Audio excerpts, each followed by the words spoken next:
అష్టైశ్వర్య ఆరోగ్యాలు ప్రసాదించాలని ప్రార్థిస్తున్నాను. అలాగే వేదిక మీద ఉన్నటువంటి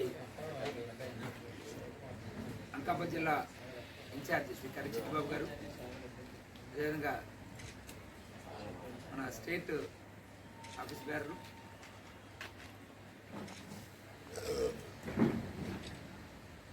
ఈరి శ్రీరామూర్తి గారు, స్టేట్ ఎగ్జిక్యూటివ్ మెంబరు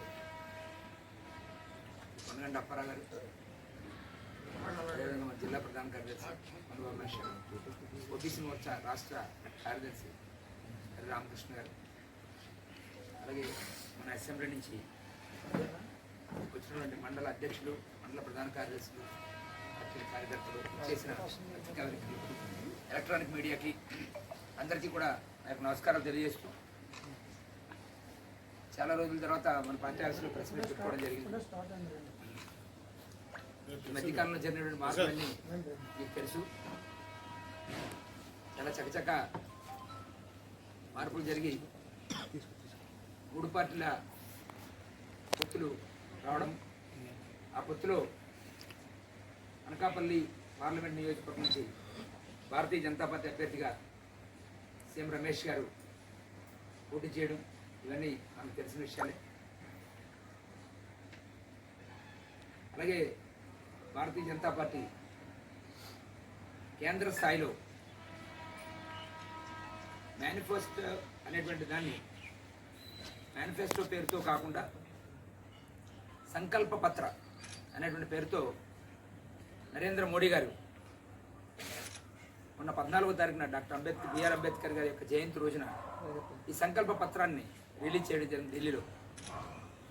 దీంట్లో రాబోయే 5 సంవత్సరాల్లో కేంద్రంలో ఏర్పడేటువంటి ఎన్డీఏ ప్రభుత్వం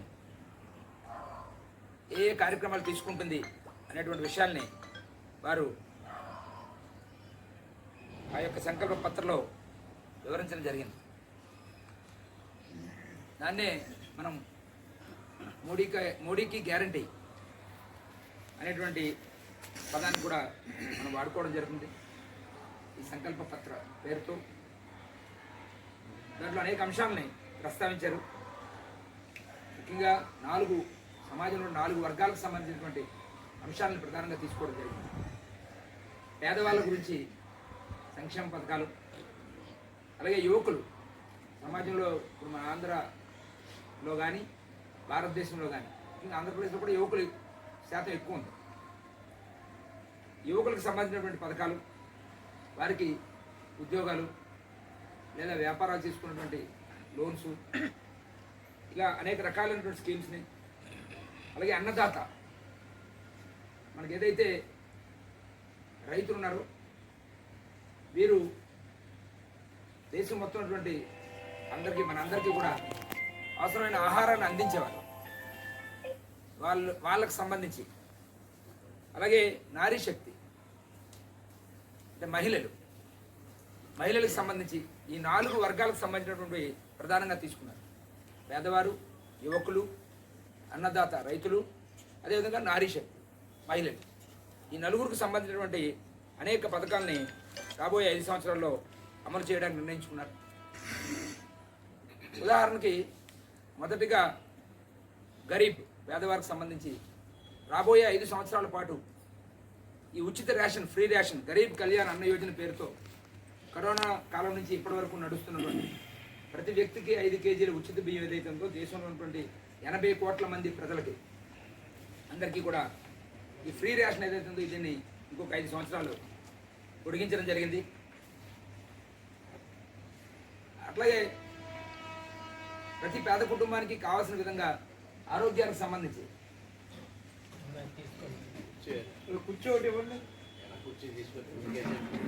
మంచి వైద్యాన్ని అందించడానికి వీలుగా 5 లక్షల వరకు ఆయుష్మాన్ భారత్ యోజనలో భాగంగా ఆయుష్మాన్ బీమా దాన్ని కేంద్ర ప్రభుత్వం దేశంలో ఉన్నటువంటి అందరికీ కూడా వర్తించే విధంగా నిర్ణయం తీసుకోవడం జరిగింది.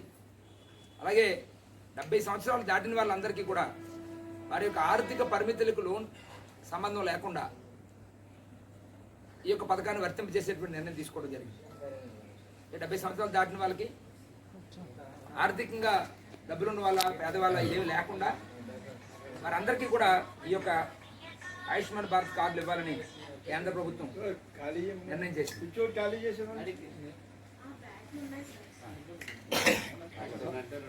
అలాగే ఉచితంగా కరెంట్ ఇవ్వడం. కరెంటు అంటే ఏదో కరెంటు వాళ్ళకి ఇచ్చేసి డబ్బులు బిల్లు కట్టించుకోకుండా ఉండడం అనేది పథకం కాదు. జీరో ఎలక్ట్రిసిటీ బిల్ పేరుతో నరేంద్ర మోడీ గారు ఒక పథకాన్ని ప్రవేశపెట్టారు. పిఎం సూర్యఘర్ బీమా యోజన. దాంట్లో భాగంగా ప్రతి ఇంటికి కూడా ఈ యొక్క సూర్యరశ్మితో కరెంటు తయారయ్యేటువంటి ప్లేట్స్ ఏవైతే వాటిని అమర్చి ఆ ఇంటికి సరిపడగా కావాల్సినటువంటి విద్యుత్తుని వారి ఇంటి మీద తయారు చేసుకొని వారు వాడుకునే విధంగా 1 కోటి ఇళ్ళకి ఆ పథకాన్ని కూడా ప్రకటించడం జరిగింది ప్రధానమంత్రి గారు. దాన్ని కూడా ఈ యొక్క ఏదైతే సంకల్ప పత్రం ఉందో సంకల్ప పత్రంలో పడడం జరిగింది. ఇది పేదవాళ్ళకి సంబంధించి. అదేవిధంగా